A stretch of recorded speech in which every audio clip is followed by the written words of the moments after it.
everyone. Thanks so much for coming out to Food Loves Tech. I'm Julie from the feedfeed, and I'm here with Rachel from Seed and Mill. Hi, everyone. And we're super excited that you came to our pop-up test kitchen.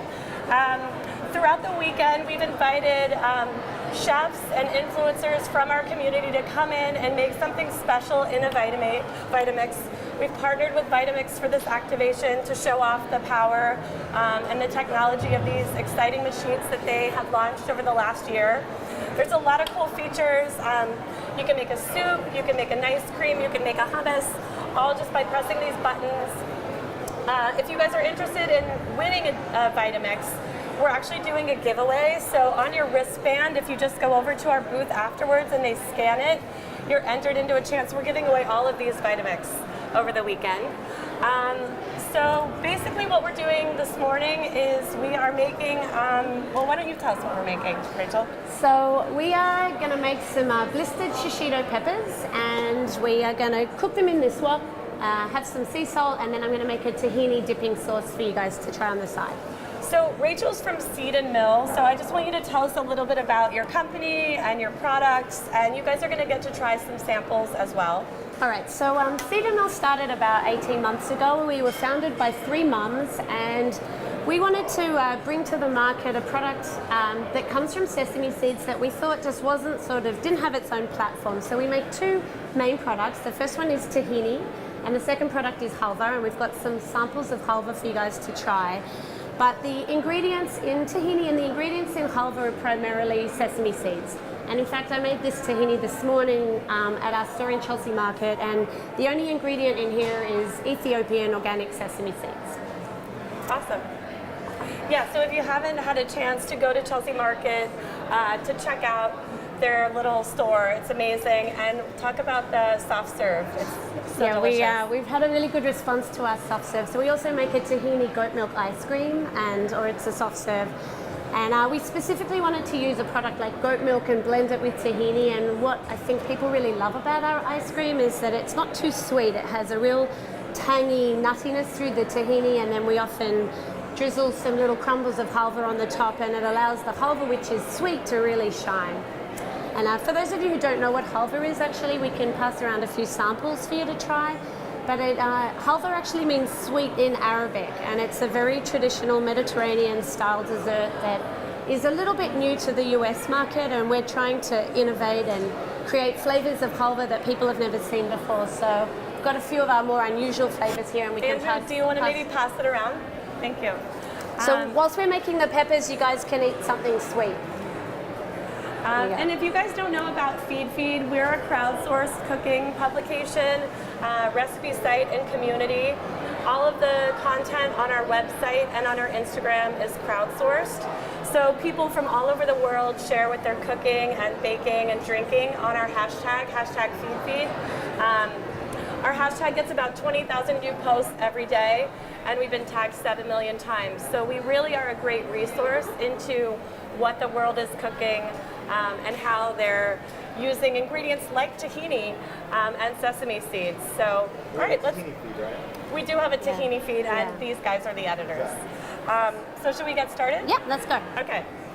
So I know you got these shishito peppers at Union Square Green Market yesterday. Yep, so these are super fresh shishito peppers. I don't know if you guys eat shishito peppers, but they're really delicious. They're usually not too spicy, so I'm just going to take a couple of the stems off. And what I'm going to do is we're going to blister them. This is one of those dishes that I used to try in restaurants all the time, and I loved it, and I was always thinking, I wonder if I could make that at home. And then when I realized it is the easiest, most simple thing you've ever made at home, and I was like, why can't I do that? So I'll give you guys some tips. Okay.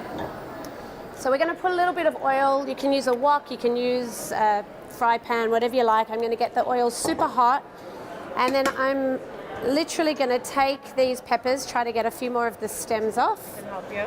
Yep. And I'm just going to throw them into the wok.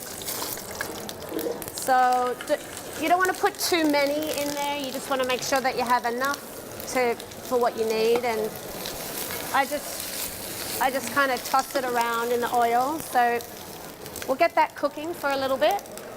I always add a little bit of sea salt. So Not too much salt because you can always add the salt at the end.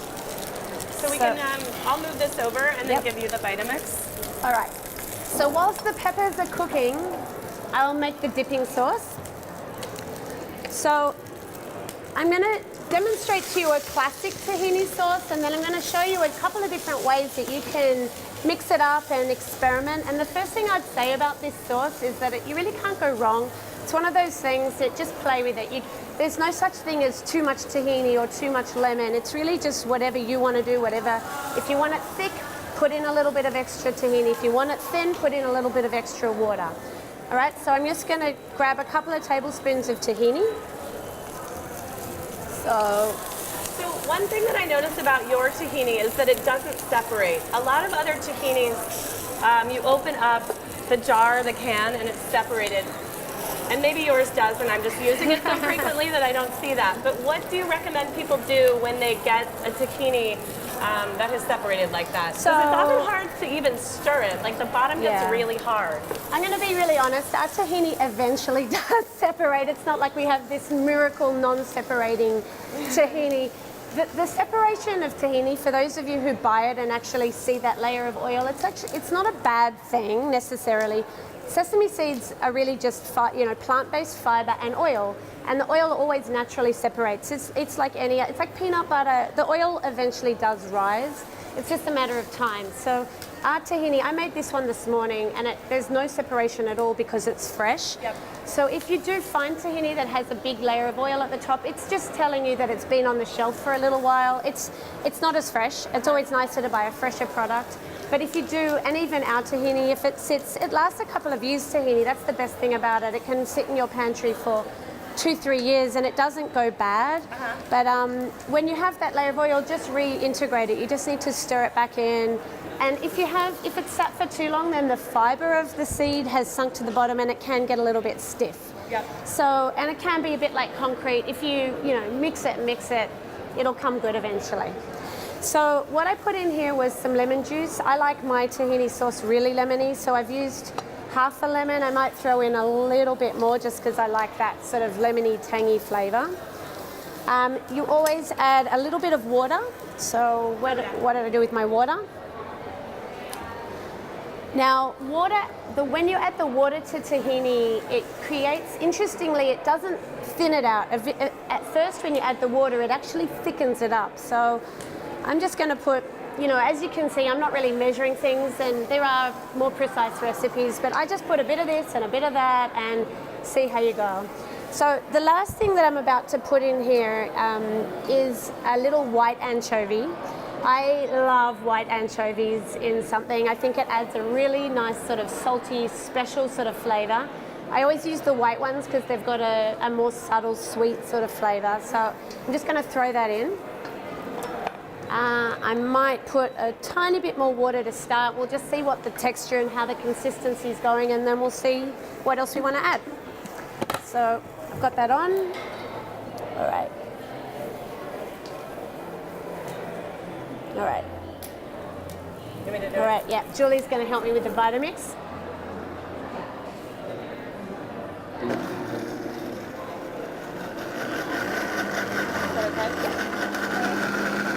All right, so what I tend to do, let's just get it all kind of blended up. Yep. And then what I am going to do is, I'm just going to show you the consistency. So if you look at that, it's a little bit watery to me, and that's the best thing about making this. You can kind of just play with it as you go. So for this one, I'm going to add a little bit more tahini because I feel like the texture is a little bit thin. So I'm just going to add that. And I don't think I added any pepper. The other thing that I like to add is a garlic clove. It's kind of one of those sauces that really just add what you like. I've got some herbs. We can add some herbs in a second if you want. Just keep going until you're happy with the texture and you're happy with the consistency.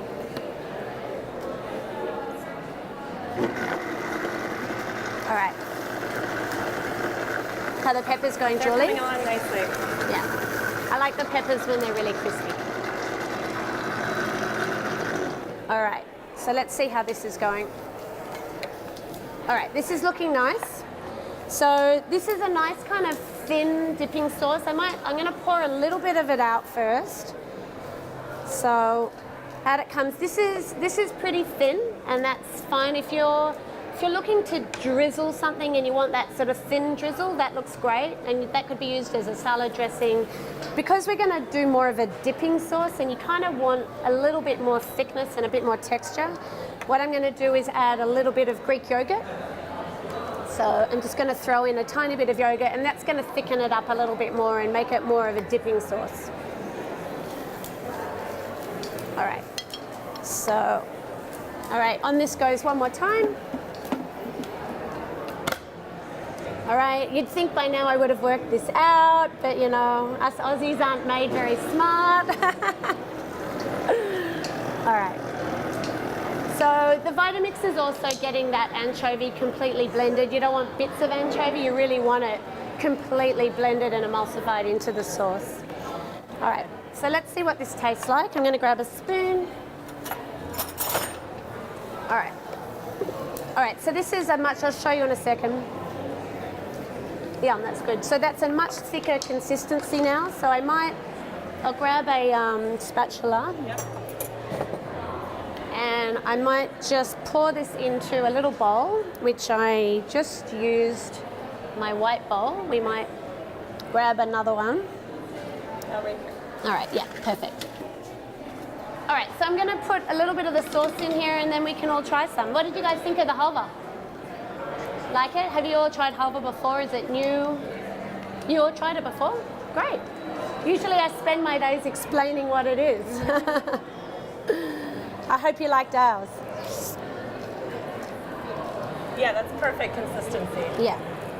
So you can see now, I'll show you guys, but now you can see it's a much thicker sauce. And what I would say with this kind of technique, and the best thing about a Vitamix and these kinds of ingredients, is there's no wrong, there's no right, it's just what you like and what sort of taste you're aiming for. So we might throw some of these peppers on a dish. Yep.